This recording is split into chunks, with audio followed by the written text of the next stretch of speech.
I'm now glad to introduce you to Diego Mantoan, who has been awarded a PhD in art history in 2015 at Freie Universität in Berlin.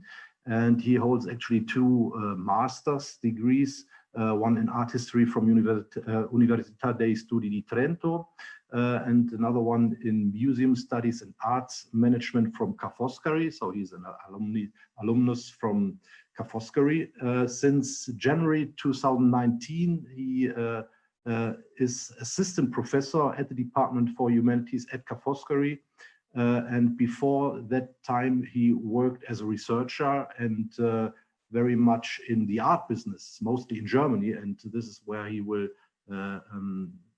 take many examples today, I hope, and I'm sure he will, today for his presentation. So he worked as a digital archive developer for Lost But Found studio of Douglas Gordon in Berlin in 2009, for the Sigmar Polke Estate in Cologne from 2012 to 2015, and since 2010 for the Julia Stoschek Foundation in Düsseldorf and Berlin. So he also worked as a director, assistant and jury secretary for the Biennale here in Venice. And he publishes widely on contemporary art market and the mechanisms of this market in German, in English and Italian. His book, The Road to Parnassus, Artist Strategies in Contemporary Art, was longlisted on in 2016 in the Berger Prize by the British Art Journal in London. He regularly contributes to the cultural program of Rai Radio3 and the Peggy Guggenheim Collection here in Venice. He's a founding member and really a key staff member of the VeDPH, with responsibilities as a PI for digital and public art history. And he is the creative mind and scientific expert behind various initiatives here at our center at the university. Just recently, he organized a large-scale cultural event at La Fenice, a performance of rediscovered barcarolles, so-called Gondellieder, and he orchestrated the musicians, actors, directors, artists, performers, and scholars with a lot of enthusiasm and high skills in organizing such different groups of actors in such an event. And he secured also the support from the Goethe Institut, German Consulate, and other institutions from the cultural sector. Together with Carolina Fernandez Castrillo, who's visiting researcher at our center, he organized also a tiny but very exquisite short film festival as part of an event series on intermedia art beyond digitality. He is the managing editor of our brand new journal, international journal for digital and public humanities, Magazine, which is a lot of work, and I'm very glad to have Diego here with his management skills leading the whole editorial program. Last but not least, he's a very popular university teacher with hundreds of students, so he has a high teaching load because he's obviously a good teacher for digital and contemporary art. And this is an integral part of our new master program in digital and public humanities. So the students will definitely benefit from his expertise and knowledge in the field of digital contemporary art history. Today he will talk about what he knows best, the digitization practices in contemporary art, ventures and emerging trends. So we need a database, a desperate call for help, which I have heard also many a time. So as working in the field of digital humanities. Diego, under the patrocinium di William and Kate, if you... I'm not in London, but they watch over me. Yeah, so you can be confident that everything will be fine. So Absolutely. No, thank you very much for the nice words. I hope expectations are not too high, but I'll try especially not to bore you to death. And I'll start my timer because I tend to speak a little bit too much. And since you will get the impression, I think very early on, that this is about a real life story, I will probably tend to speak a lot, and put into many anecdotes and everything. But the fact is that when I was asked to contribute to this new seminar series, thank you, Stefano, I thought really of bringing my professional expertise into play, since I've been lucky enough over the last 12 years to be active as archive developer, database developer, archive curator in the field of contemporary art. And the institutions and estates that have been mentioned by Franz in his introductions are the ones I'm going to talk of, because they were definitely also the most challenging projects I've been involved into, and also some that really made me sleep very few hours during the night while I was developing them, because it's big projects and there's a lot of pressure. But I really think I gained some insights out of this whole professional experience. It's actually much longer that I'm involved in cultural institutes, especially in contemporary art.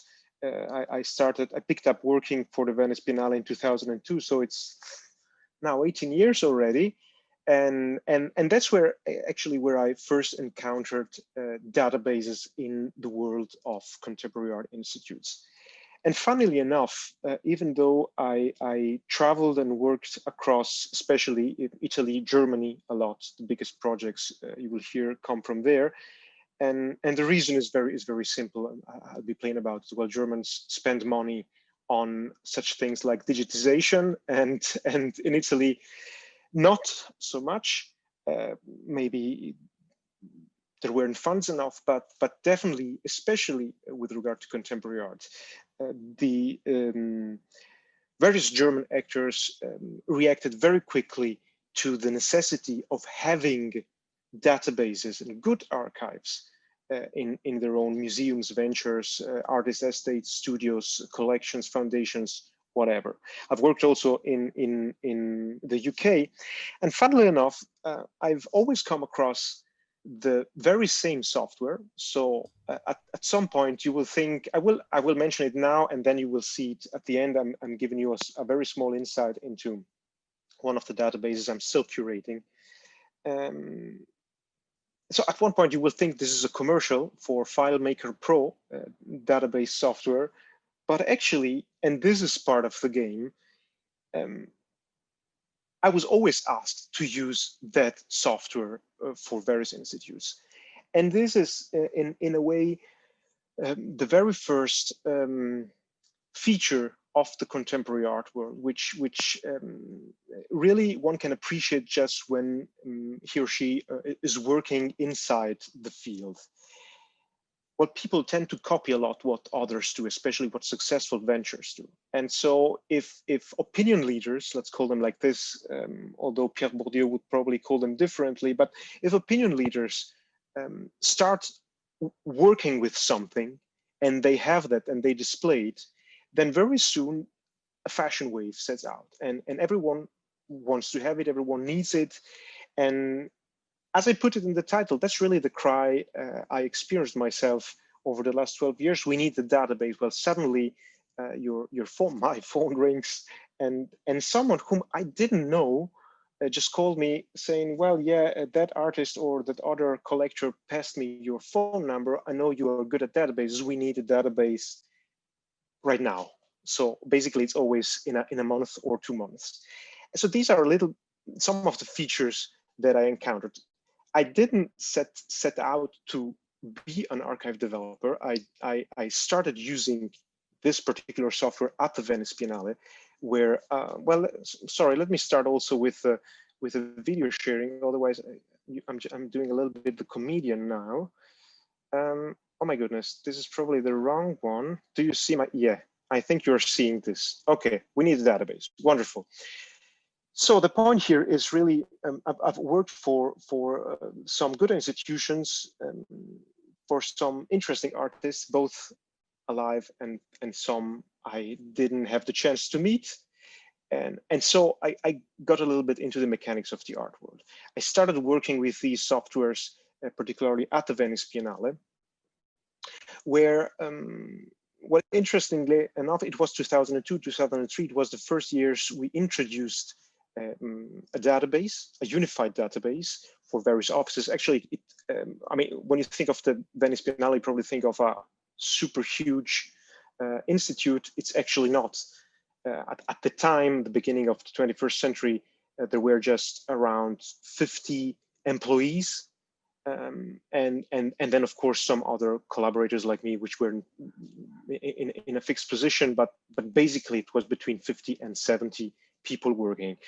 And probably it was just 10 or 12 working with a database, most of them as an address book, because that's really how databases got into a lot of contemporary art ventures. So you need to manage your address book, your mailing list, especially when you started to become communications addicts, so press office and send out promotion and everything. And then slowly they noticed that databases can do a lot more. It's not just about having an address book.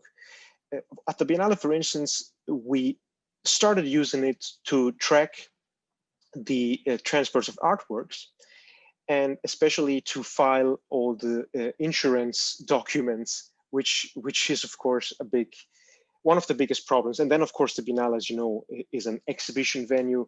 It doesn't hold a collection. It has, of course, its own archive, but that is another story, which goes on since the early 1970s. They're, I believe, still working on their own software or whatever, and I think it's not moving very far from there. But when the Biennale really needed a tool to work daily in the offices, because this is one of the important points, is they used a proprietary software that was available in business, and I started using it. I started also programming with this language, and funnily enough, as I mentioned, with the connections I made over the Biennale, I was then called several times to Germany, Berlin, Düsseldorf, Cologne, and I've been summoned to provide a database. I've never had of course, I was a professional, but didn't have a web page or anything. So my name was simply circulating among the address books and the iPhones of people that apparently were satisfied with what I provided. And some of the projects were really interesting. So I accepted them, especially because they were big. What's interesting about this is that, as I'm mentioning here, is I had the chance to practice the planning, the development, the implementation of digital art archives, but always in small to medium-sized ventures after the Biennale. So this means, I would say, from 10 to 20 employees. This is the size, which still for contemporary art is quite a mass of people working in the same place. So I had the view from the back office, because you really need to know the working habits, the insights, how people organize their workflow, because that is what they really need the database for. So the funny thing is, they'd say we need a database, but they don't actually know what they need it for and what they could expect. It's just that usually, as it happened, they have seen it at the studio or at the collection or the foundation of someone else, and they want exactly that one. And again, it's always the same software. So I've been lucky enough to practice with one language, and so that went well. Interestingly, I've had experience with various actors in the art field, which makes quite a difference, because I've worked for living artists, for artist estates, so that means artists that had recently passed, for big collectors, private foundations, or exhibition venues, and everyone has high requirements, very different requirements actually, which make then a difference when you have to plan the database. So the first stage is when you go there is really having interviews with people, because you really need to understand what they really want.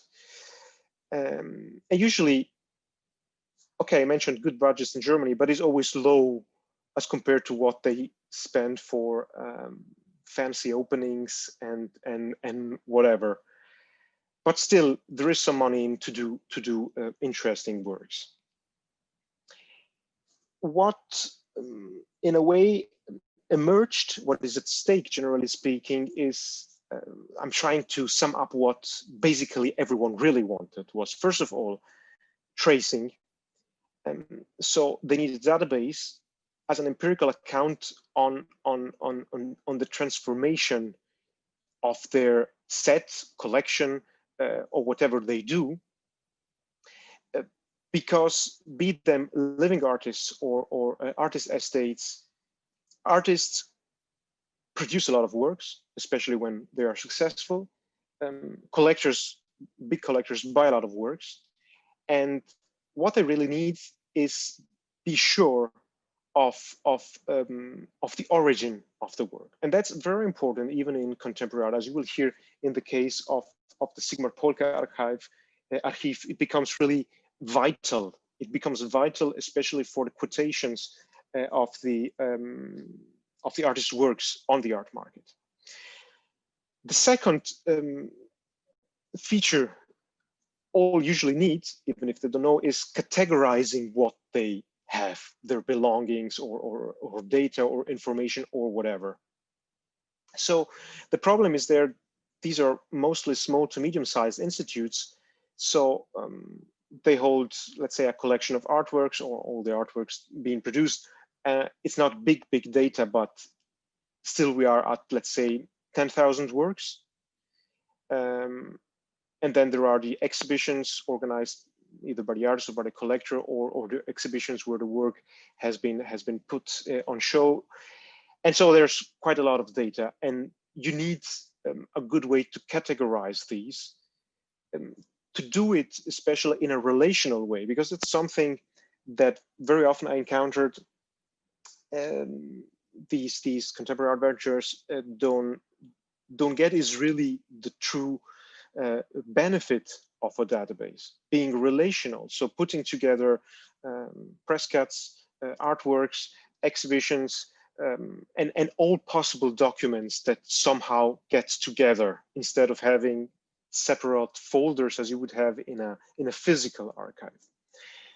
And the problem with categorizing is that there is a discrepancy usually between global standards and homemade solutions. So the fact is that I found myself very often in the situation that they're asking you such a custom-made solution, even in the categories and in the metadata that they want to enter in the database, that these information probably won't ever be able to speak to a globalized archive or to bigger data sets. Not that these art ventures are really worried about it, because very often, usually, these databases are private, are kept private. At least this was the first wave, I would say, when I started in 2007, 2008, when smaller art ventures started to set up databases, because they really needed to know their data, their information, and they wanted to keep them private, so that there was no question of sharing anything. It was an internal motivation that brought them to a database, and they are usually extremely protective with their data. And that, of course, then brings also to the problem that usually the metadata system they are using, or they impose you to use, isn't speaking with other systems. What is emerging as a trend more recently, and probably will be even stronger and stronger after the coronavirus pandemic, if we hopefully and quickly recover, is dissemination. So once they have the data sets, but that's often a thing I always tell them, we should have thought of it at the very beginning. But once they have the data set and they've worked with it a little bit, after a few years, they understand they can disclose information. And there, again, the paradox one finds is these are private data sets, born as private data sets. And suddenly they want to become not free, but a little more open. But again, it's a controlled openness. And here the paradox is between the fact that very often these data sets, this happened to me, especially with living artists, are being used to organize copyright issues, especially to find out infringements on the internet. And well, yes, they're also useful in a way to academic freedom to scholars. But again, it's just a very controlled opening of these data. So these small and medium-sized ventures always retain control of what they are disclosing. And the reason is very simple. These are not big institutions, but most of all these institutions have a motivation. They have a motive, and there are some aims in the art market, or more generally speaking, in the art field, that they are seizing at. And so, as you will see in a few of the examples I'm going to describe, the database suddenly becomes instrumental to these aims. These are the biggest projects I've been lucky enough to lead. The Lost But Found studio, the studio of Scottish artist Douglas Gordon in Glasgow and Berlin. The Julia Stoschek Foundation, originally in Düsseldorf and now also in Berlin. The former Sigmar Polke Estate in Cologne. That's a funny story. We'll hear about it, why it's now the former estate and not the present estate. In Venice, I've been in contact also with the Fondazione Teatro, but just briefly and as a consultant. And now, thanks also to a funding of the premialità, of the Premio d'Eccellenza of our department, together with Stefania Portinari, we started a bigger project with the Museo d'Arte Moderna Contemporanea Museo Rimoldi in Cortina, which we hope might be a good occasion, since the university is involved,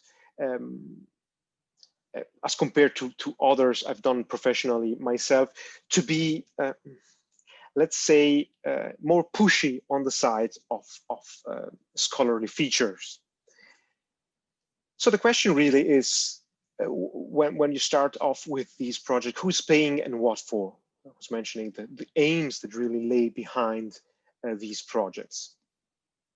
Is it being done for a real circulation of images and knowledge, or is it to enhance the ranking of a particular artist or of a collector, or maybe to boost the art historical reputation of a collection or of an artist, recently deceased one or a living artist? And again, as I mentioned, are these exquisitely private archives for internal use? So they enter also in the workflow of this particular venture. And so in opening, they are just safeguarded and steered in case of external, especially scholarly interest. And then again, the big problem of metadata. The three examples I will now get into it a little more are actually the ones I've done in Germany. The Douglas Gordon Archive, the Julia Stoschek Foundation, and the Sigmar Polke Estate, the former Sigmar Polke Estate. And you will see, because they serve as very different examples. As I mentioned, they're different actors, a living high-ranking artist, a recently deceased, very high-ranking artist, Sigmar Polke. I will mention it. I mean, if I remember correctly, in the very last artist rankings, deceased artist rankings, because there are two separate, the living ones and the deceased ones. In the deceased, if I'm correct, he is either second or third in the World League. So quite a big boost, and it was in part also due to this big work we've done. And then Julius Stoschek instead is a very big collector. Starting with Douglas Gordon. Oh, come on. Why aren't the pictures there? Oh, goodness. No, you can see his nice tattoos. Why isn't that? Let me go to this one. You're not seeing the pictures, aren't you, Franz? No. Okay, then let me see. Let me check why you aren't seeing these. But meanwhile, I can speak also without anything. Douglas Gordon, is this maybe copyright infringement? He is maybe yes, maybe not among the first. So let me just be very quick about this over the past 20 years. So quite a big artist. He was born in Glasgow. It worked. He is being also a moment ago inserted in the wider grouping, let's call it, of the so-called young British artists. You definitely know Damon Hirst. So I was mentioning, you may know some of his most important pieces. I mean, he's famous as a video artist and new media artist. His famous video installation of 1993 at Tremor Gallery, 24-Hour Psycho, is still considered one of the seminal pieces in video art history and in art history in general. It was made by manipulating the projection, the time rate of Hitchcock's Psycho in order to last for 24 hours and put inside the gallery. It is a mesmerizing piece.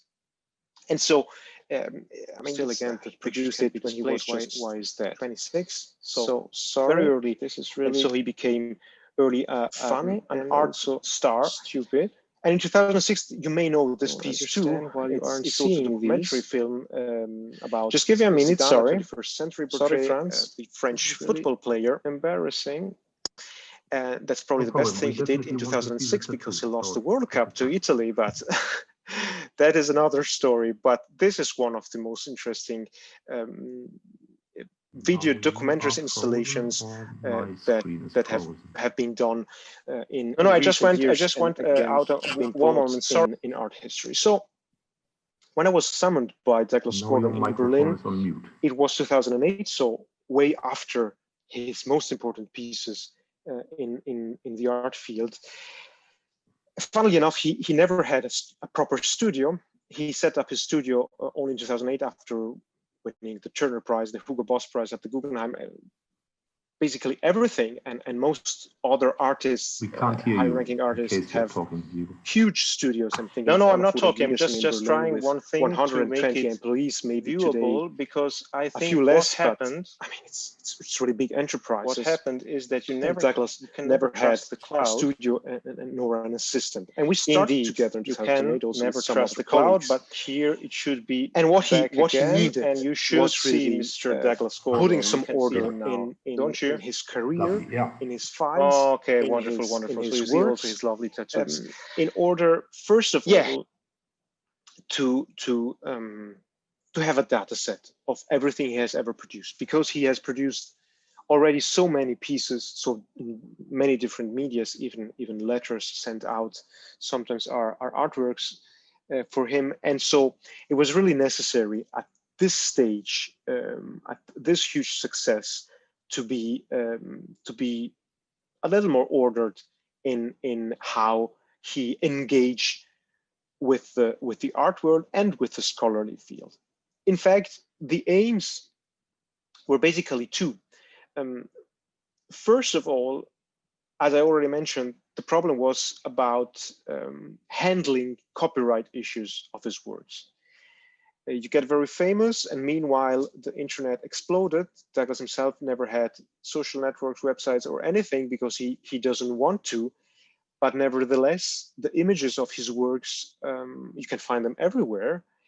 And the big problem with the sprawl, as you know, on the internet of images is that they are usually either without copyright or without sources, so you don't know where they come from. They may be distorted in size and colors and everything. and very often they're very, very poor quality. And this is damaging to an artist's reputation, because if you look, if you look up on the internet, if you Google him or any of his work, and the first 10, 20 pictures are bad, this is very bad also for his public image. He wasn't the only one at that time starting to have these concerns. Others of his generation, like Damon Hirst himself, started working massively on a database to hoard all possible information on their works, exhibitions, press cuts, reviews on important art magazines. Because beside the copyright issue, there is also, I mean, it was definitely a moment in his career when they need to establish the reputation in art history for good. It may sound a little pretentious, but this is really what these people get at.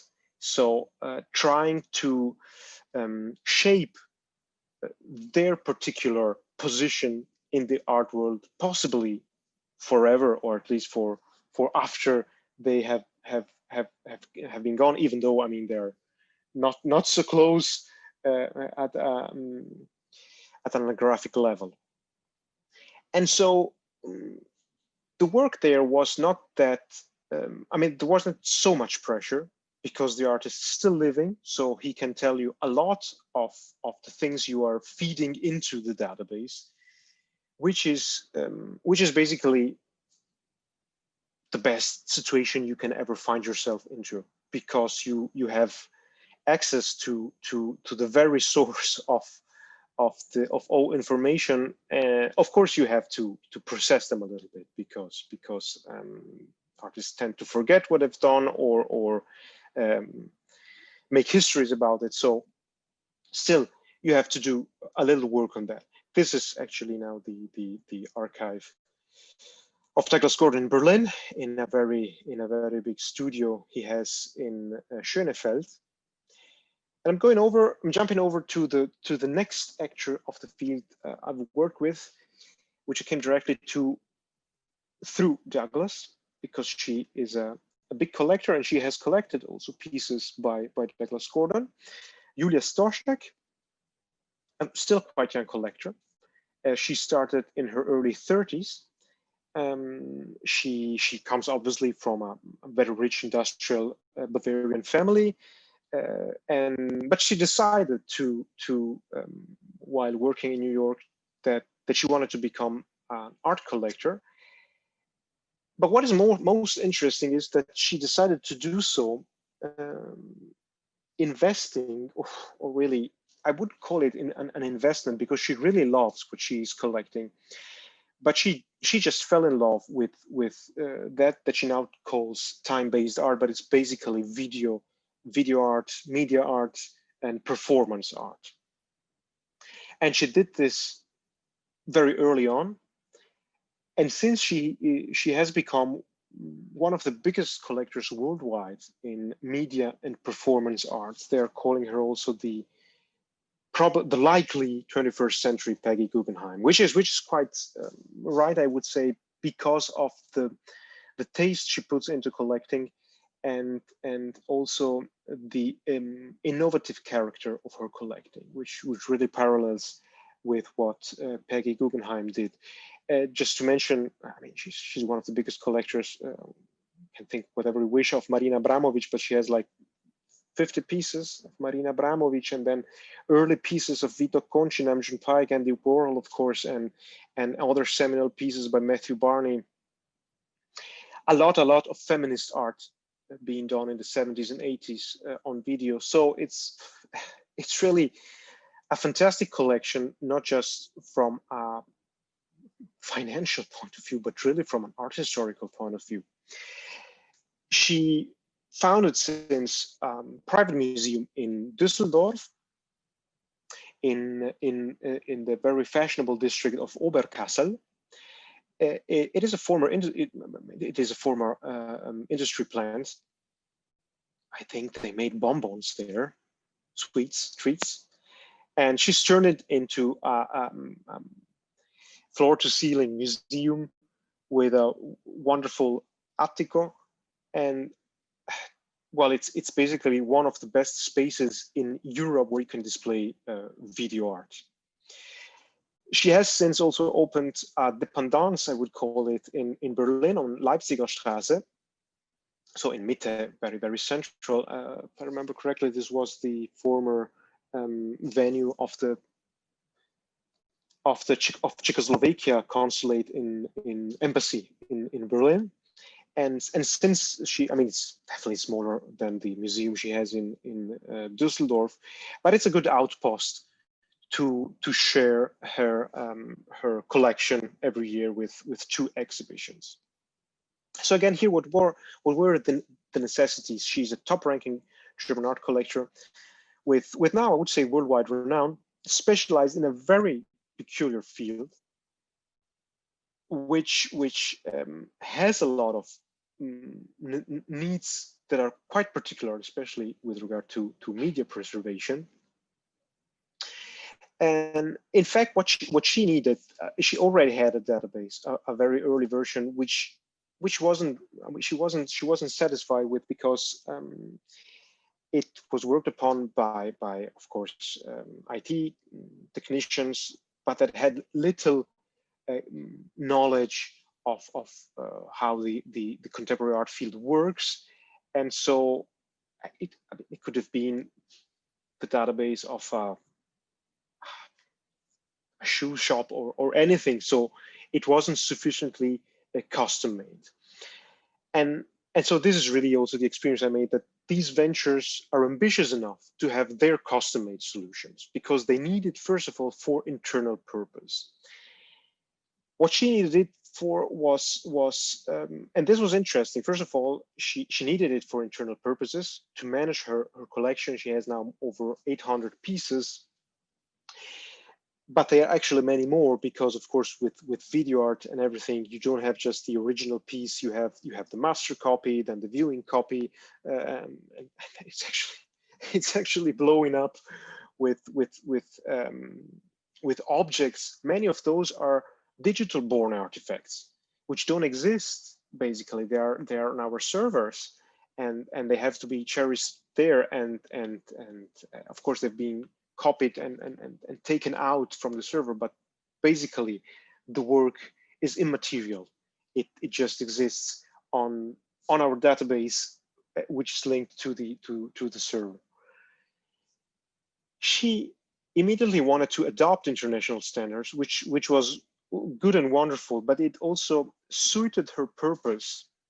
She was a young, loving, and quite ambitious collector, and in deciding to embark specifically in media and performance art, she wanted to be the best in this field. She had, of course, also the best consultants. I'm thinking of Klaus Biesenbach, who's been since, I mean, he was the founder of Kunstwerke in Berlin, and since the late 1990s, his work with the MoMA in New York, and I believe he still is the chief curator of the media and performance art section. And so it was necessary to adopt with metadata the international standards in categorizing the works, because she wanted to display the works as much as possible in public exhibitions, at important museums, in important venues, and this is really her effort.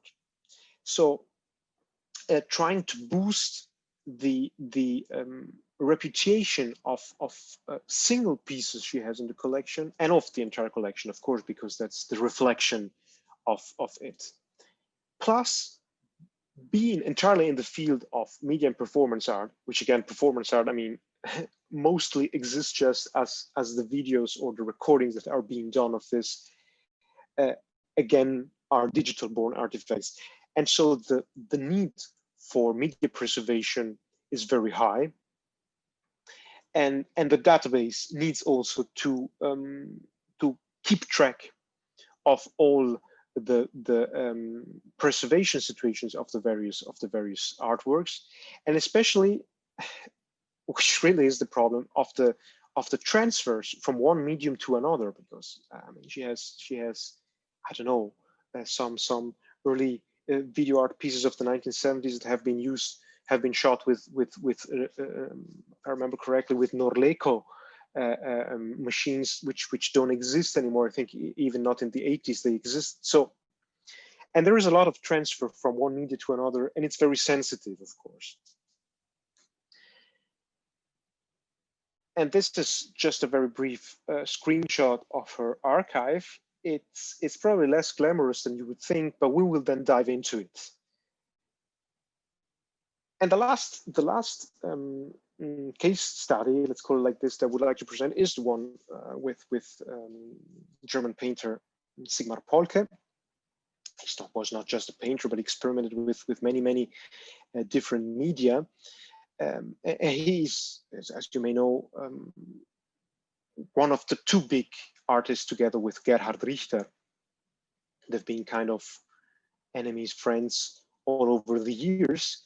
And Sigmar Polke probably more drawn towards a kind of pop art that stayed with him as a style, while Gerhard Richter moved beyond and experimented with many different styles, which made him probably more popular at an art historical level, while Sigmar Polke experimented very much inside the technique of painting, and then with various techniques, but still with the same pop and popular kind of style.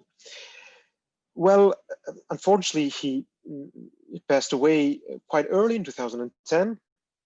He wasn't that old. Well, this is one of the seminal pieces. Who's in Cologne, please rush through to the Ludwig Museum. Franz, this is for you. I hope you have been there, but go.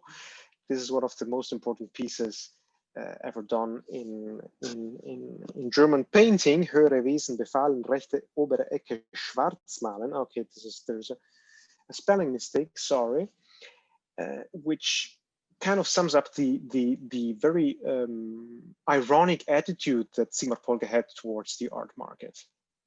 So it means higher entities told me you should paint the upper corner black. And in fact, his very provocative attitude towards the art market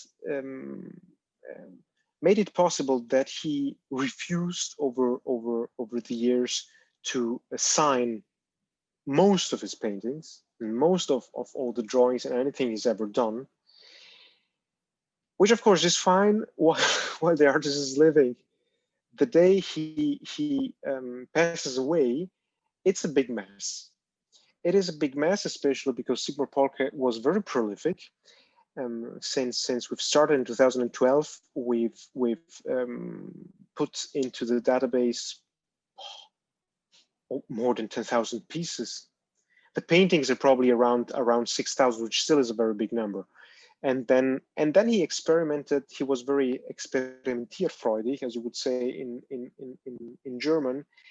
He was one of the first using Xerox machines to make artworks, which basically means he took an image and then just dragged it over the functioning machine, and 100 copies came out of something, and all the 100 pieces are, of course, part of the same series, but separate artworks. And we had tons and tons of xerotyping in his hangar, in his studio, that were left and that needed to be digitized. This instead is one of the beautiful paintings that has also been on show at Palazzo Grassi a few years ago in 2016 for a big retrospective that was made for him, Zirkusfiguren. So the problem there was really he left a huge estate behind, a quite good artistic reputation, but little knowledge about on authentic or autographed pieces, and furthermore the heirs were literally quarreling themselves to death. And to my surprise, it was the first time for me that I worked with an artist estate. I had always worked with living people, and you would usually think once a big artist passed away, the prices are boosting, skyrocketing the day after. Well, this didn't happen in this case. To the very contrary, I think the deflection was about 10%, 15% sometimes, which was, of course, the big concern of the heirs. Because if you don't know the tracing of the works, you can't sell them on the art market. And what happened, again, I was very surprised because I didn't know that such things were so common in the contemporary art market. A lot of fakes came out on the market, especially on the secondary market. And of course, some people, some criminals, of course, were trying to get advantage of the situation and put their fake paintings in it. I've been told usually being painted, I don't know if it's true or not, but by young art academy or school of art students that try to make the hour, and or at least to find some personal funding for their studies. And this, of course, litters the market. And you have to do something about it. And very quickly, this was one of the very first big emergency situations I experienced in contemporary art, because the problem was that suddenly the art market, collectors, museums, galleries are asking you for authentication, and you need to provide them straight away. Or at least you're being given 1 month, but then that exhibition in that museum or in the other museum is on, and they need to know if they can include the piece or not. Is it an authentic piece? When did he paint it? At which exhibitions had it been displayed previously? Who were the previous proprietors? And you have to provide these, because otherwise these pieces don't get into the exhibition. And this is a mess for the artist estate if this doesn't happen. So we had to work very hard, because given the good context of the artists and of the heirs to the international art world, they had already scheduled a series of big retrospectives, which is the first thing you do with an important artist, because you want to have big retrospectives in important museums in order to be able to boost the art historical reputation for good. And they had already conceded the MoMA in New York, the Tate in London, and the Museum Ludwig in Cologne, of course, as the backdrop of this touring exhibition, and then Venice, but just a smaller exhibition. And they had 2 years to deliver the exhibition, which means we had to work very quickly in setting up basically the catalogue raisonné of the artist, thanks to a central archiving system, a database basically, which needed to be a relational data set, because we had to authenticate over 5,000 paintings. And this is a lot of work, extremely a lot of work. Funnily enough, everything went fine. We managed to deliver, I managed to deliver the database with all the metadata sets, categories, and everything. The big problem was especially, but that's a big problem with all databases in contemporary art, the size of images, of pictures you set in. You always have to have a separate database, because otherwise, and then link it, because it's a mess. You can't run through the records if you have too big images, and people in these ventures always want to put everything in one place because they think they can find everything then, but actually you have to be relational to find everything, not to put everything into one record. But that's a point of desperation of mine. Everything went fine. We managed in 2 years to authenticate basically all the pictures he had been painting in the 1960s and 70s.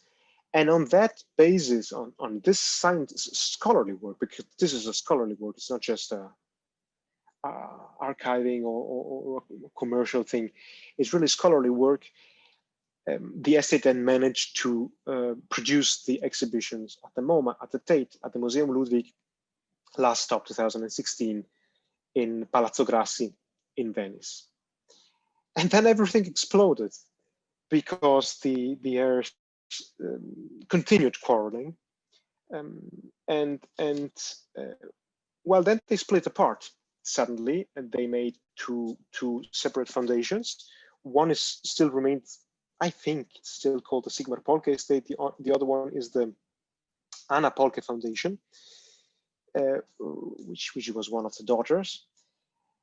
This is a screenshot of the database. Again, not very glossy, but I'll speak of it just in a minute.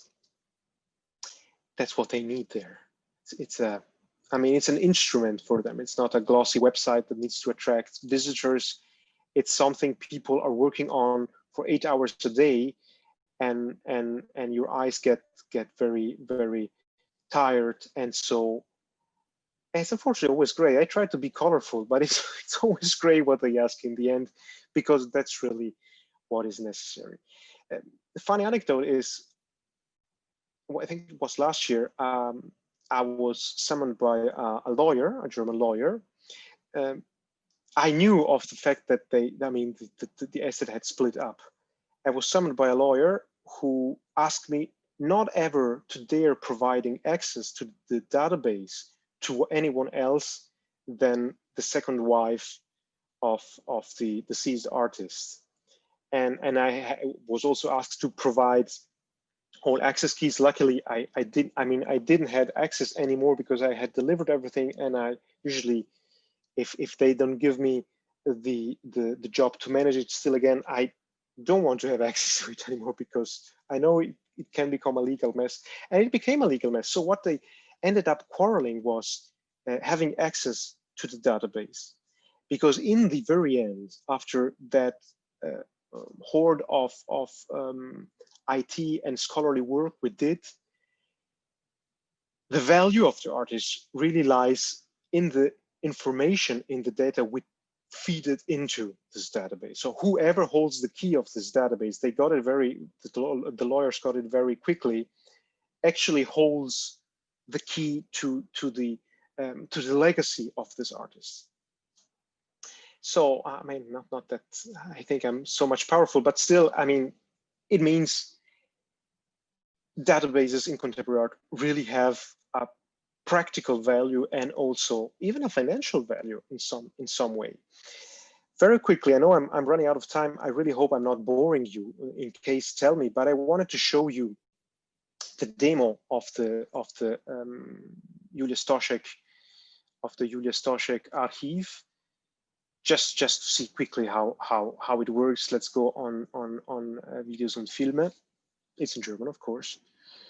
And I mean, it's playing. You've probably already seen things like this. So you have the different sections. Very important for them. Just very quickly. Okay, now here are the prices, so I can show you them.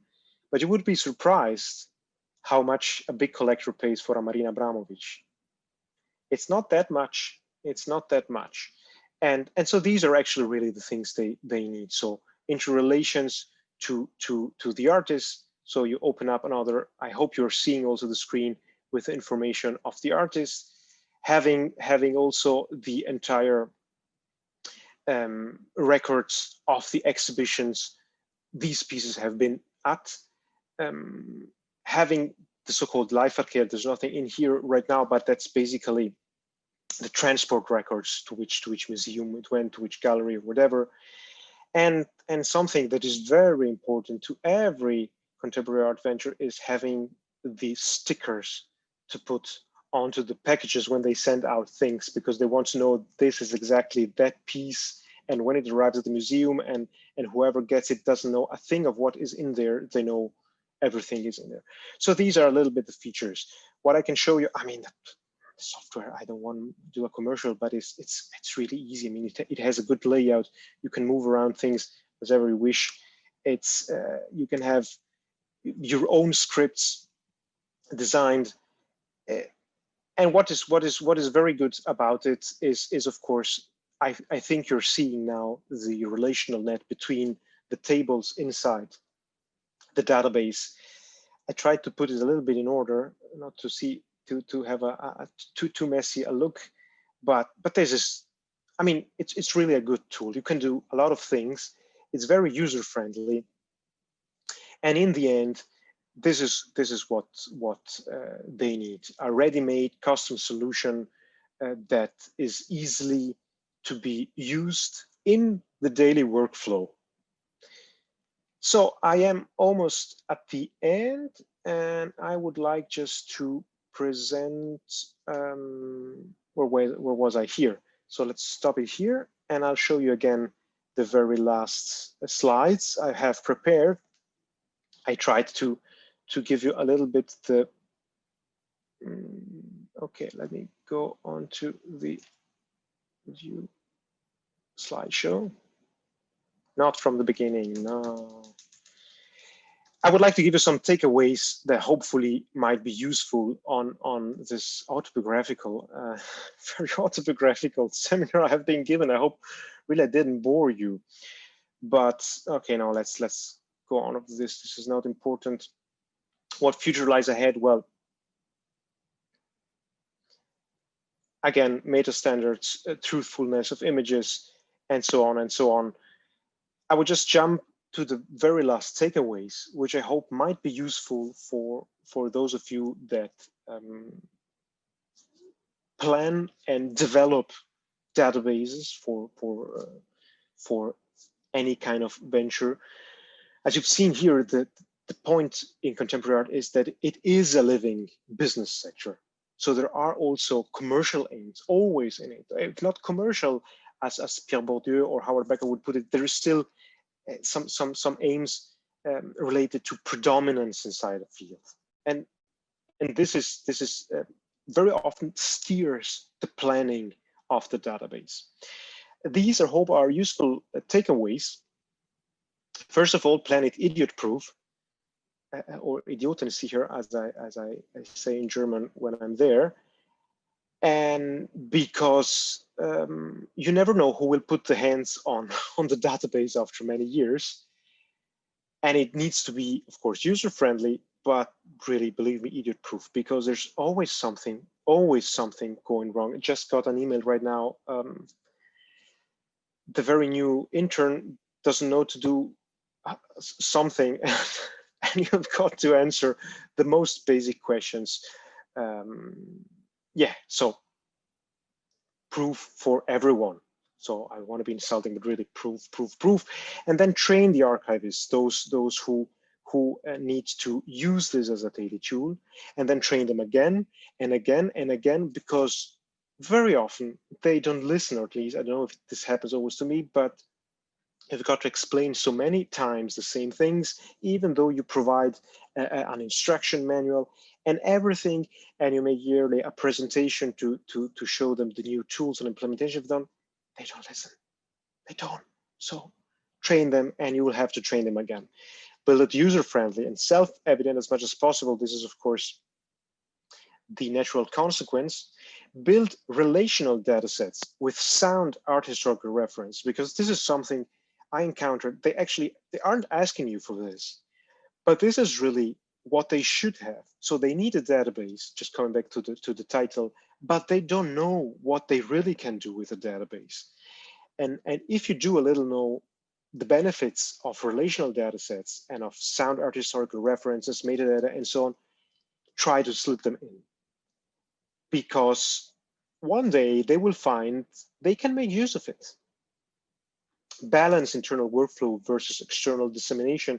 When they ask you, at least in these ventures, they're really just looking internally to their problems, but you know at some point they will have to disclose these information, And it's best you have already thought of a solution, an elegant solution for the outputs of data sets.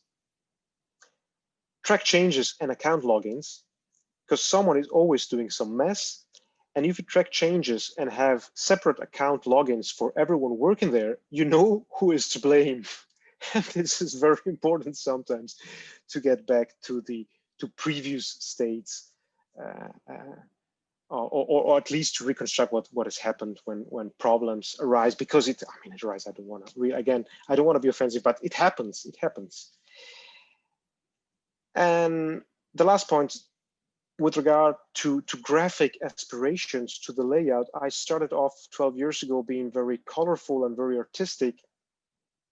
This is something that's really not a requirement. So just be very, very low profile. It is not a website.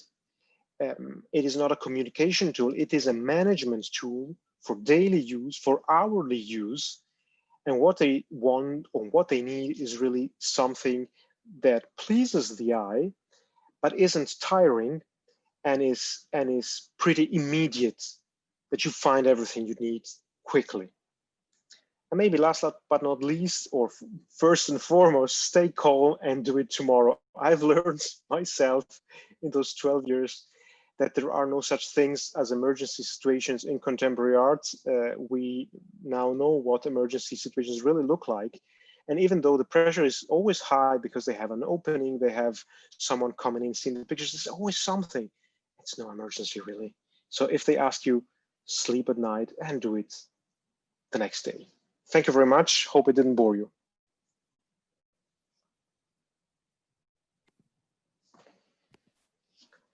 Yeah, thank you very much indeed, Diego. I'm very glad to have finally an insight in this crazy contemporary art world, which I'm very much interested as a visitor of museums and browser in the web. But so this very practical needs of those who want to keep the power about the estates and collections. So that's a very, very precious insight. And I open the discussion, so everyone is invited to post a question or just write your name into the chat, which you can open pressing the chat button at the bottom of the page, and then we can start a discussion. So I think we have at least half an hour time to discuss, ask questions for understanding, comments, advice, anything.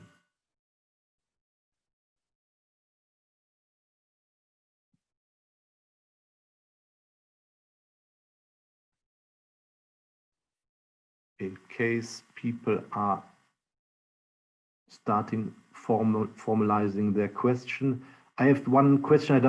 Maybe it's too early for this question because I have to get a clear idea myself about it. So you very much have the perspective, or you provided a service to these collectors or these holders of collections, and the database serves a purpose, which you very clearly described. And does the structure, so it is very much a tool to keep the authority of defining the corpus. So what is in and what is out, because that is your capital, so to say. So they have an interest to exclude, first of all, items or manifestations. So I wonder if, from your perspective as a scholar, so in textual scholarship, you have various ontological aspects of artifacts. So a work, and then an expression of a work, or then a manifestation, and then the item. So I mean, Polke works with Xerox, for example, makes prints of, and you have 20 prints of the same thing. And what's the difference if at the same time another guy made a print of the same thing and the quality is exactly the same, but someone else pressed the button? So I think That's very much also the interesting thing about contemporary art, because the concepts of artists and artwork are so blurry and you can't decide anymore. That's also the fun part for Polke, who refuses to sign his art. So to being not playing the game that everyone, which is the sympathetic aspect of his work very much. So, but then now he's dead, and others have an interest to keep control over the work of this deceased artist. So, do you see the biases very concretely in the database you create, which do not represent art as you would see and define it as a scholar? Yes, well, exactly.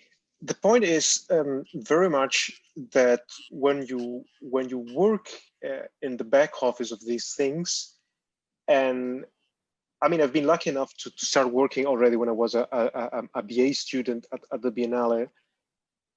When you get into the back office, you really understand that there isn't so much magic about the art world as you would think.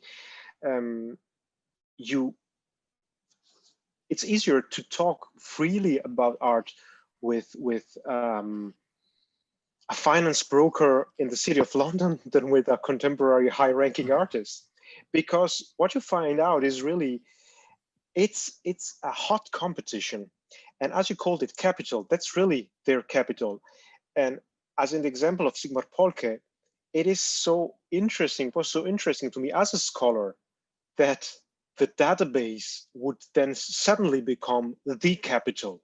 So it's really the information that gets into it that becomes the carrier of the artwork itself. And this is true also with Julia Stoschek, who concentrates on time-based art, which means, and especially with the younger artists she is collecting, I mean, they're just sending the files over. They're sending the files and, of course, documents of authentication, documents of propriety. And it's really as if what all the conceptual artists of the 70s and 80s suddenly became true. So the artwork could, like Lawrence Wiener said at the time, he just gave the instructions to display it, to do it, to reenact it. And that's basically what these artists do today, or what then happens about it. So in fact, some of these pieces, also in the case of the Julia Stoschek archive, they just exist and they are authentic because we have authentication documents set into relation with the record of that specific work into the database, the link to the server that authenticates that is exactly the work. But then when we have to provide the USB stick or the CD, sometimes they still ask for CDs in museums. Well, they're just carriers. But the artwork basically is immaterial. It's really just the hoards, the information you've hoarded into these different sets of records and how you interrelated them. I don't know if it is even possible to relate them back to the physical object, sometimes because the physical object doesn't exist, like in the case of these video installations. And in the case of the Sigmar Polke, of course, then it becomes very, very practical. It's difficult to tell, especially when he used multiplicatory techniques like the Xerox. It's difficult to tell what the original is. So the information then, and this is, I think, the good takeaway for art historians, and digital art historians, is that the accuracy you put into collecting these information is paramount. And your personal reputation as an art historian or as an expert becomes paramount, because it is really your reputation or that of the estate that makes these information become really true, at least in the eyes of the rest of the art world. So it's really an interplay, as Pierre Bourdieu would put it, of capitals, of power relations, of authority. It's absolutely this. I don't know if I answered your question, but Franz, your microphone. In the meantime, many questions. Oh, wonderful. In the chat. So we just work them up from the top. Mary, if you want to elaborate on your question, or I just read it. So, but it would be nice to see you as well, if you are able. Otherwise, I can read it. Okay, Yeah. I'm here. Here. Hello. Diego, thank you for a fabulous talk. Thank you. I just want, because artists want their work to be seen by as many people as possible, or do they want the work to be valued at the highest price? And so I think when you are creating a database of an artist's work, generally you have some reason for doing it, mostly a commercial reason, because collectors want that work to be as valuable as possible. And I just looked up that woman, Julia's, and she's a billionaire. Like, she's worth 1.8 billion, right? Yeah. And it made me think about Charles. But she's a lovely woman. Absolutely. I'm sure she is. But it made me think about Charles Saatchi in London. Of course. And Charles Saatchi basically made a lot of money because he endorsed the New British Artists movement. Absolutely. And then, he collected the work, and then he stored it, and you know the story. So essentially it became more and more valuable. So it's a really complicated question of creating a database of artists' work, because the artists generally live, not necessarily in poverty, but they don't have very much money when they're alive. And it's people coming along, rich collectors coming along, and then making that work more valuable by creating, a data, the information and storing it. So it's a really tricky question here. No, absolutely. Well, the fact is, the experiences I've told you of are really all, I must say, quite high ranking. So it's artists that drink Bordeaux every day. So they're not on the poor side. These are really finance sharks, like Saatchi sometimes. Some with good intentions, some with more business purposes. But that's the game. What artists are really interested in, or like I try to say, also collectors like Julia Stoschek, which makes a difference, for instance, with Charles Saatchi, is that they want art historical reputation to rise together with the financial side, which probably is, it seems the same, but it isn't necessarily, because what these sorts of artists want, like Douglas Gordon, is having their pieces not shown everywhere. So as you were mentioning, if it is an open database or anything, no, it's all closed. It's a closed circuit. They don't want information to circulate because they want to disclose it only to those they need to. And what they really want is having their works in the biggest museums in the world, in the biggest collections in the world. And so they are retaining, even for scholars, it is often difficult to get in touch with these estates or artist studios to ask them for copyright permission for images. This is one of the slides I dropped, but that is a big problem. Yes. Contemporary art historians like me also, I've been lucky enough to have worked with many of the artists I'm writing about, so they give me free copyright. But it's huge. Damien Hirst asks for 500 pounds for an image.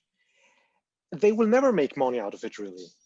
It is just they want to retain control over everything they have produced, because they know that where they really need their images to be seen is on high-ranking art magazines, yes, in galleries, in museums, and that's it. So even these databases, yes, sometimes one feels to be on the dark side of the force, but that's really a little bit like it. And what I tried in my little experience to do is to instill them a little sensitivity towards the scholarly world.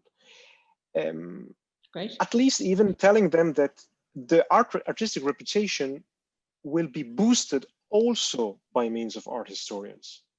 Because in the end, of course, it's museums deciding which artists go into art history books, but it's art historians writing them. Yes. And they need information, and they need sound information, not just some bric-a-brac that they somehow put together at the estate or at the studio. And the better you have your info curated, the more scholars will write good on this artist or this collection. I knew it would be proprietary. That's why I asked you that question, because I wanted you to say what the problems are. But thank you. Absolutely. Thank you. Thank you. Very clear question. One from Barbara, if you want to say it yourself, and the other by Evelina. So whoever. Yes. First. Barbara. Thank you for the wonderful talk. Just a really small question, because you mentioned the need for the database to be relational in order to be efficient. And I was wondering if you could expand on this a little bit. So which kind of information you can get into the database and which kind of information you get towards connections to other sources, and how does it work basically in your experience? Yeah, of course. Well, what I mentioned with relational, thank you for the question, is I may try to show, no, I just closed the database, sorry.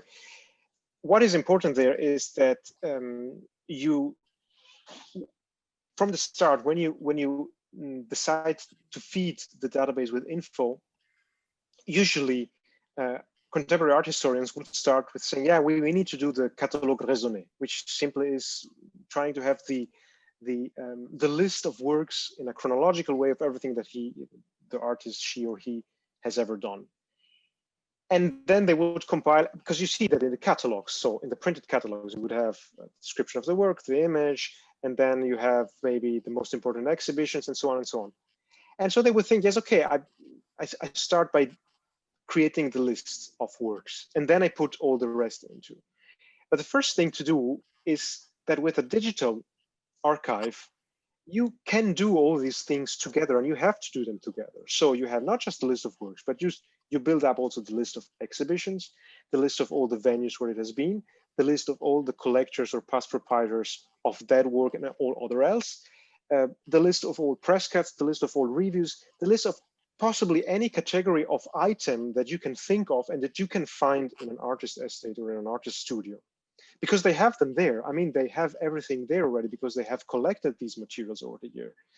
But they are not thinking of how important it becomes to relate them to one another from the very start.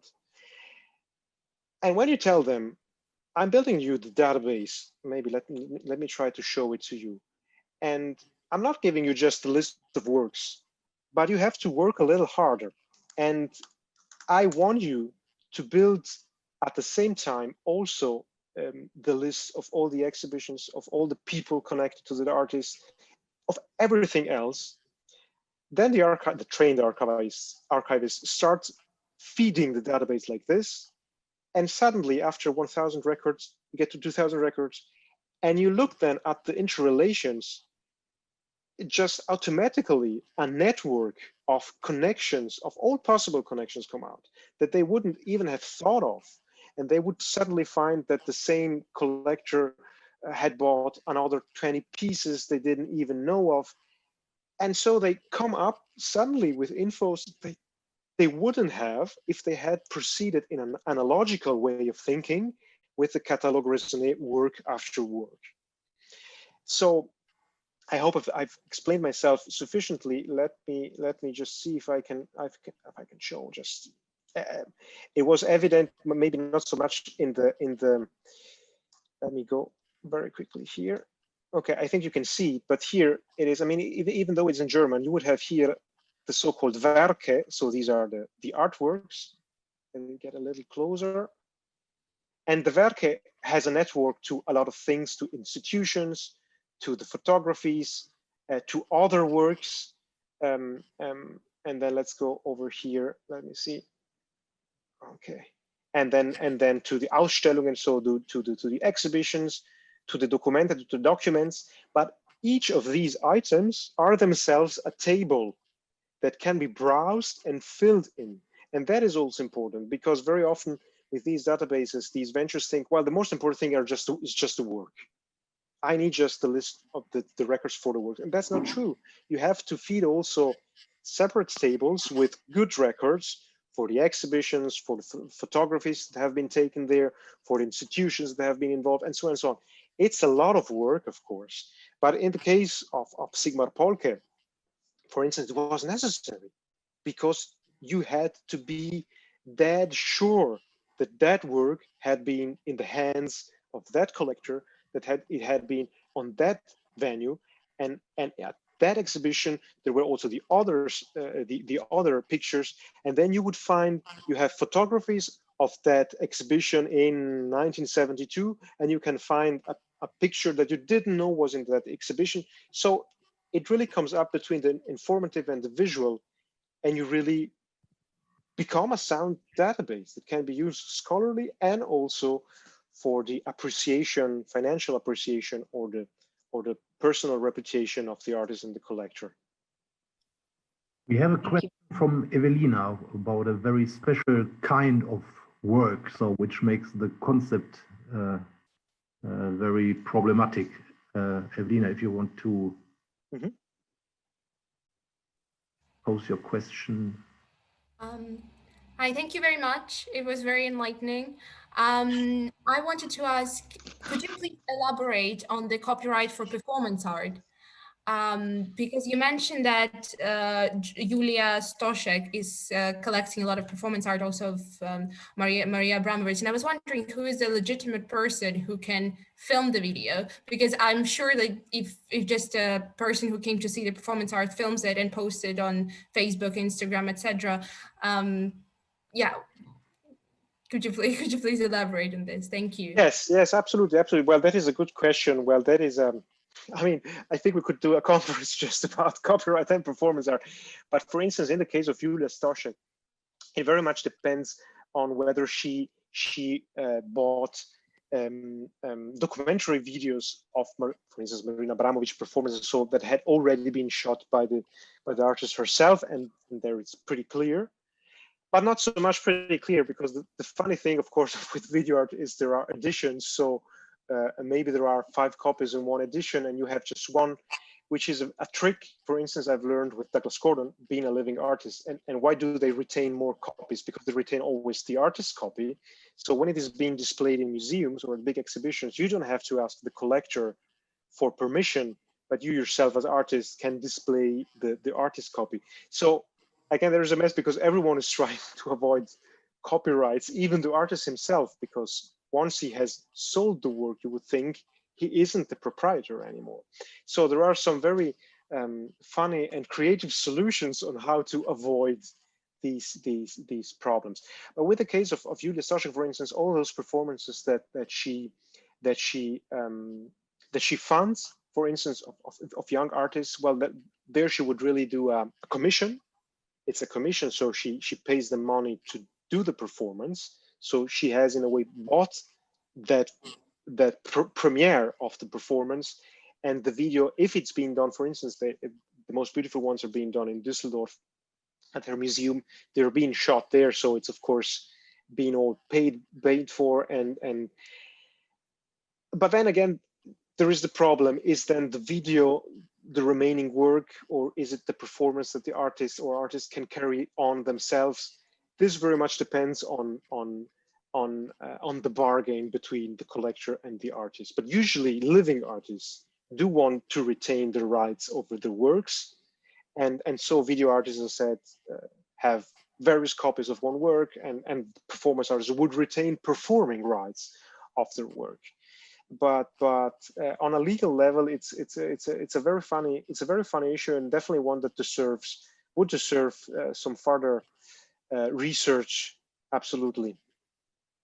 We have another nice question, which posed by Petra Cordato. Do you want to pose your question yourself? Thank you for your lecture. First of all, I don't know if you hear me because I have. Okay, yeah. I was just wondering about how does it work in the context of ancient art, because my father is a photographer, a Venetian art photographer, but I really do not know how, if databases for ancient art already exists or not, I really don't know. And I will ask him too, but maybe you can tell me something. Thank you. No, surely they exist. I'm not an expert on ancient art, but of course, every archaeological museum of some importance have their databases, and the big problem, as I see it, not just in contemporary art but also in museums in general, is that be them smaller ventures or big museums, everyone tends to have its own database. And unfortunately, this also relates to the metadata used. So there's a big problem. I mean, of course, the major museums in the world are trying to unify themselves a little bit, or sometimes they are just going after the Getty categories. So again, the most powerful actors in the art field already. There is a lot of adaptation, but this, I think, will be the next stage. So in the first decade of the 21st century, the problem was, as I experienced it, was really everyone needs a database because they need to put in things, hoard up information very quickly, because this is the new wave. In the last decade, this became common knowledge. Everyone needed a database, and it started to be necessary to disclose the information in these databases. And then the first true problems arose because there is no connection between the metadata used. The next decade, I believe, will really be about trying to get to common standards, if we will ever get there, because museums, big or small, ventures, big or small, they need to get out. For ancient art, I would absolutely suggest to look up big archaeological museums like the ones in Berlin, or of course the British Museum. They have also open data sets, and it is also an open secret that many of the smaller ventures, I myself, you copy very often from what these big ventures have done, because they put a lot of research and a lot of money in it to build your own. So there's a lot of copying, a lot of adaptation, and it proceeds in waves of adaptation. I hope I answered in some way. Thank you. Benedetta Bessi has a comment more than a question. Benedetta, are you still with us? I am. Hi. Hi. Yeah, no, mine was just I remarked the story that you told us. Polke story reminded me of Mario Schifano here in Italy, whose work after he died flooded the market, and then there was a big deflation of his value on the art market. So there was just a brief remark. Thank you for a great presentation. Very interesting. Yeah, it is in some way the same. The difference is that the works by Mario Schifano, which flooded the market, were really authentic works. Why the one by Polke was that there was a lot of forgery. Yeah, but even I was impressed. Yeah, but even with Mario Schifano, there was this big question, because he was famous for letting other people, other people do his works. Yeah, so. Yeah, well, there was also the question of prints. No, but here, believe me, I've seen paintings that wanted to resemble paintings, his style of the early 70s, and pieces that were trying to be sold to €500,000. So, and some succeeded. So yeah, but of course, because there is of course the slippery side with the collaborators, or with some techniques that are possible to replicate, like prints and Xerox and film or whatever. But here in the case of Polke, which it wasn't so much on reproducible media. It was really on paintings, and the reason was because his paintings are very expensive. So maybe you have a young art student paint you 30 pieces and you just sell one, but you get €500,000 out of it. So it was really massive. Thank you. You're welcome. Still, Thank you. Still, Schifano would not be able to be, so his work would be able to be included in such a database if this was the principle to make others produce his work, right? Yeah, it depends. Depends. It depends. It depends on the artist. I mean, Damien Hirst himself has been urged to tell a few years ago in the early 90s, he started painting. I mean, he didn't paint them. His famous spot paintings, just blank canvases with colorful dots. And he's painted probably 15 or 20 in his lifetime, and another 1,000 have been done by assistants. But they are all original works. So it's always difficult because the definition of authenticity, it's always stressed very much and torn apart. So it very much depends. It very much depends. But this is also the reason why these databases and these estates need sound art historical references. They need art historians, curators in their board of experts. They really need to show they're putting scholarly effort into it. Because otherwise, okay, there are some levels of the art market that may, the lower one that may fall into the trap, but others don't buy it. We have several goodbyes and compliments in the chat, and then we have a question by Raffaele Marcone, if I didn't miss just one. the very one I see, the secondary market that Evelina asked. No, secondary market, I mean pictures that had already been sold the first time. It is a technical term in art market. So the primary market is when the pieces are being sold for the very first time by a dealer. The secondary market is pieces that had already been sold and just transit into, like Larry Gagosian himself is a secondary market dealer. I mean, he has Picasso, Warhol. It's of course not new works. It's all works that have already been sold for the first time. No, the legal market is something different. Sorry. Oh, no. That was important clarification. Raffaele, if you want to pose your question, Italian is fine. So you can also pose questions in German, of course, as well.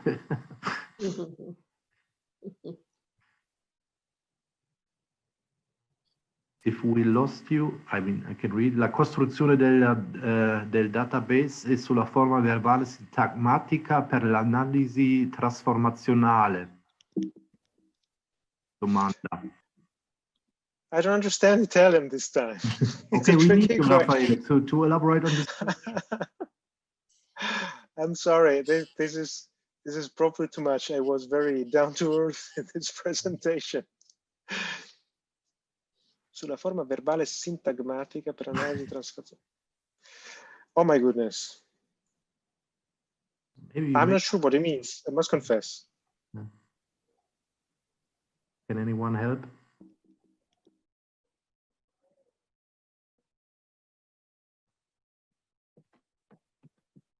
Yeah, I'm not sure. I'm really not sure. Well, anyway. Yeah. This is a question we can take home, otherwise. Yeah. Any further comments? I was just going to say, did you see that Damien Hirst exhibition that was on, not in the Biennale, but during the Biennale a couple of years ago? In Venice in 2017, yes. Yeah, the Wreck of the Unbelievable. Treasures of the Wreck of the Unbelievable. Now, that was an incredible example of the art world gone absolutely crazy, because, you know, he didn't make any of that work himself. And I know. He made 10 editions of everything. And he had sold them all for millions and millions before it even opened. And, you know, as an artist, he didn't even make the work. He didn't conceive it. It's really shocking. I know. This was the concept. I mean, then the idea was the art in itself, or was it? Of course. But, you know, that's on his defense. I mean, I don't think he needs to be defended, but I'm also very critical on this. because I know him and several of the young British artist generation, thanks to Douglas Gordon, and I tend to side with those like Douglas who know their job also technically and still do a lot of things. But it's true also that an architect like Renzo Piano probably never even put a brick on the buildings that have been built, and they're still their buildings. So it's a very slippery situation, but definitely Damon Hirst or Jeff Koons and others are stretching this definition yes, in this way, because in other art sector it's of use that the creator is just the one who provided the idea. Even in music, it is like this sometimes with composers. The problem, of course, with contemporary art is that these things cost millions of euros or dollars or pounds, but at least until the market is going, there seem to be people willing to buy it. And then when there is a crisis, you really see which pieces are important. And to say also a good thing about it is that, funnily enough, artists like Damon Hirst and so on are not very high in the international ranking. So if I remember correctly, he is now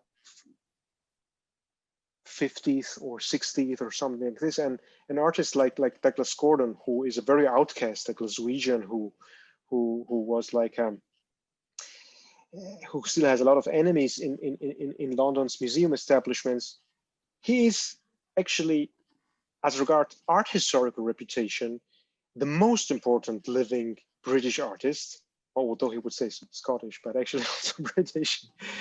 And that's interesting because he's not the much paid one. So I wouldn't say there is justice somewhere, but sometimes those commercial strategies find some resistance in the art world, at least in the art historical consideration.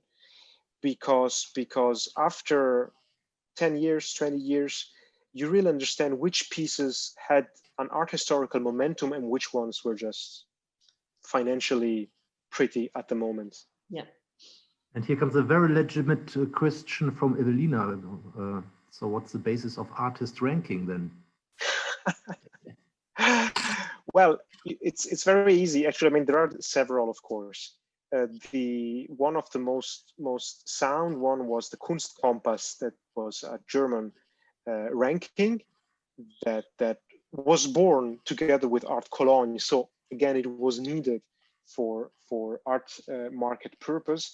But interestingly enough, the Kunstkompass by Willy Bongard never had financial data getting into it, which was good. So it was very sound because it just referred to the number of publications, the number of exhibitions.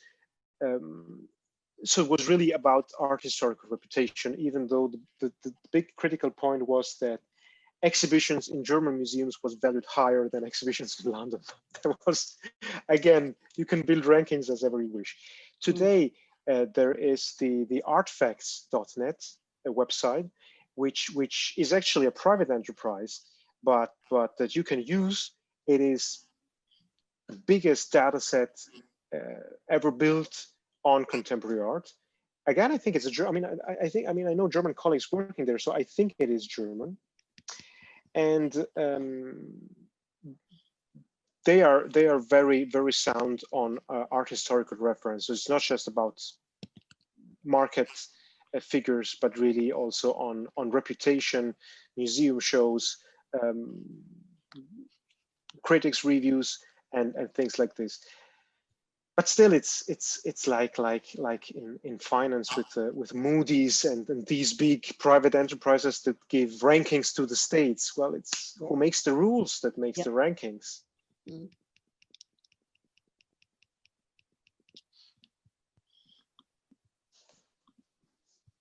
We are moving towards 6 o'clock, and so if there are, I would like to talk all evening, all night about the fascinating sector of human enterprises and artistic expression. So it's a wonderful, crazy world.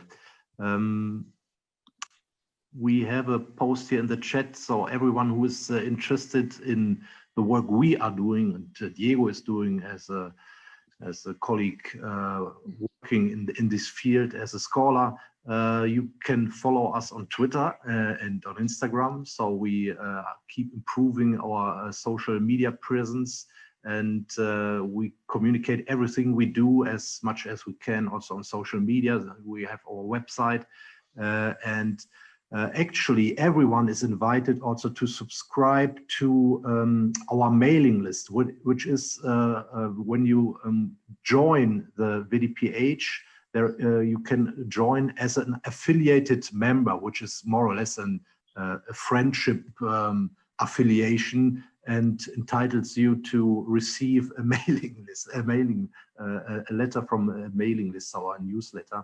So don't be afraid. So everyone is invited to subscribe there to our membership. So as an affiliated member. Yeah, if there are no other questions, Diego, thank you very much for this really interesting insight into this world. And we have our next seminar in 2 weeks, right? 14th of October, again Wednesday, but on in the morning. So it will be our morning here in Italy or in Central Europe at 11 o'clock in the morning. We will, so for as regards the students of the master program, we swapped this section with the class by Fabio Pittarello, so everyone will be able to attend this presentation by Tanya Evans from Australia. That's why we had to change the time. So he's from Macquarie University in Sydney, and she will be talking about history, heritage, and environmental change in a deindustrialized landscape. So very much of interest also for the students of environmental humanities. So everyone very welcome, and please share this information also about the upcoming further events in whatever format you prefer. So that would be very nice. Yeah, that's all I have to say. Thank you very much for attending this seminar. Again, Diego, thank you so much. Thank you for everyone for this interesting discussion. And we will keep discussing these matters for sure. Thank you for having me, and really hope I didn't bore you. Not at all, not at all. Goodbye everybody then.